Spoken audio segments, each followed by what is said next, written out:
En France, notre enquête maintenant sur un sujet délicat, souvent passé sous silence. Il a été mis en lumière il y a quelque temps par la secrétaire d'État aux droits des femmes, Pascale Boistard. Il y a sur notre territoire des zones où les femmes ne sont pas acceptées, a-t-elle déclaré à nos confrères de Marianne. De quoi s'agit-il? D'une révolution discrète, se promener seule en jupe, prendre un café sur une terrasse. Aujourd'hui, des associations prennent le relais, elles alertent sur ces quartiers où les femmes deviennent indésirables dans l'espace public. Regardez l'enquête de Caroline Sins et Brice Bobby. Regardez ces images, des terrasses de café, des rues. Elles ont un point commun, les femmes semblent effacées. Dans certains quartiers populaires, les hommes occupent les lieux et les femmes subissent. Dans cette banlieue parisienne, nous suivons deux militantes de la Brigade des mères. Nadia Remadna et Aziza Saya se battent pour la liberté des femmes dans ces quartiers. Pour nous montrer la réaction des hommes, elles filment dans un bar en caméra cachée. Dès l'entrée, on leur demande pourquoi elles viennent. Madame, on cherche quelqu'un. Un monsieur? Dans ce bar, que des hommes, pas très accueillants. Le mieux, c'est d'attendre dehors. Pourquoi? Ici, il y a que des hommes. Bah, c'est pas grave, on vit dans un monde où il y a des hommes et des femmes. Ça vous dérange, vous? Moi, c'est pour vous. Non, pour moi. Là, Le patron du bar n'a pas envie de discuter. D'autres hommes sont choqués de voir ces femmes. je m'en fous, on va se faire discrète, petite dans un coin.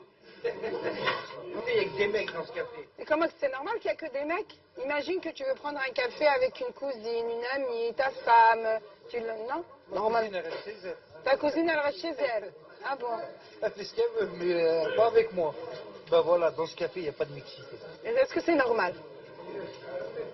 On est à Sevran, on n'est pas à Paris. Même à Sevran, c'est la France.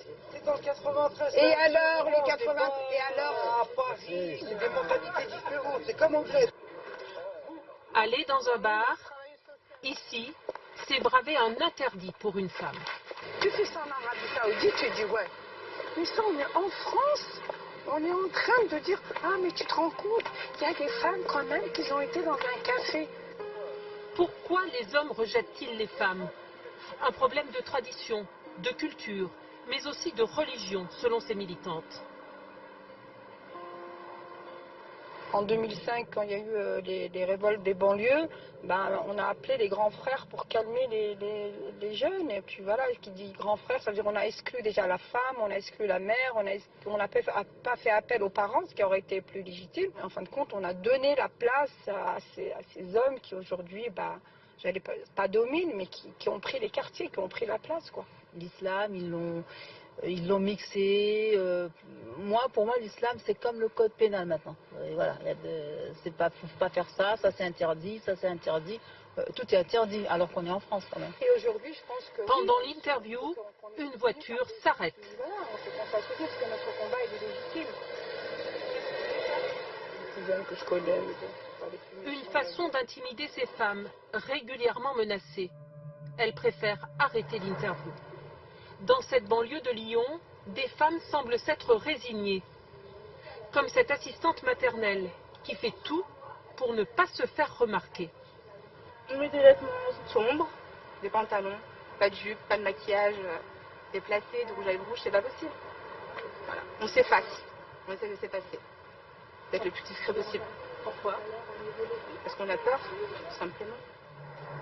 À Rieux-la-Pape, 20% de chômage, de nombreux commerces fermés.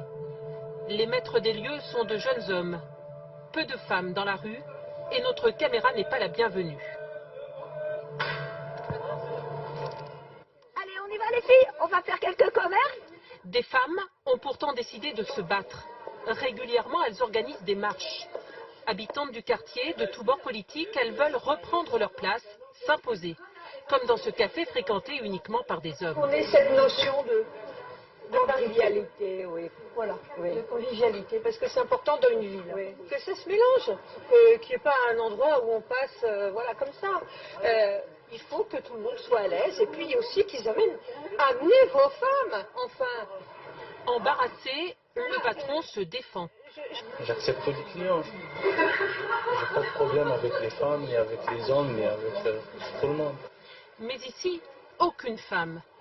La priorité de l'organisatrice des marches, c'est de convaincre les habitantes musulmanes de participer.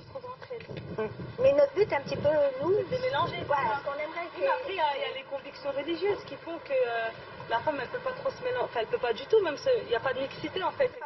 Sous le regard des hommes du quartier, difficile de parler librement. En plus, on parle, ils ne sont pas contents parce qu'ils nous regardent de travers. Voyez-vous votre fille boire un café là? Certaines femmes ne comprennent pas l'intérêt de la démarche. Mais moi, je ressens pas le besoin, comme vous disiez, madame. Vous avez parlé de bistrots. Il faut aller dans les bistrots. Moi, je ne me ressens pas le besoin d'aller dans les bistrots. Et quand elles décident de s'installer à une autre terrasse de café, les hommes préfèrent quitter les lieux. Cette fois encore, la marche n'aura séduit qu'une seule partie des femmes. Il n'y a pas beaucoup de femmes musulmanes, elles trouvent l'idée très bien, mais elles ne nous suivent pas. Pourquoi? Bah ça, je sais pas, hein. Ça, je sais pas, peut-être, je sais pas. Comme à Rieux-la-Pape, des femmes s'organisent un peu partout en France et marchent à la reconquête de l'espace public.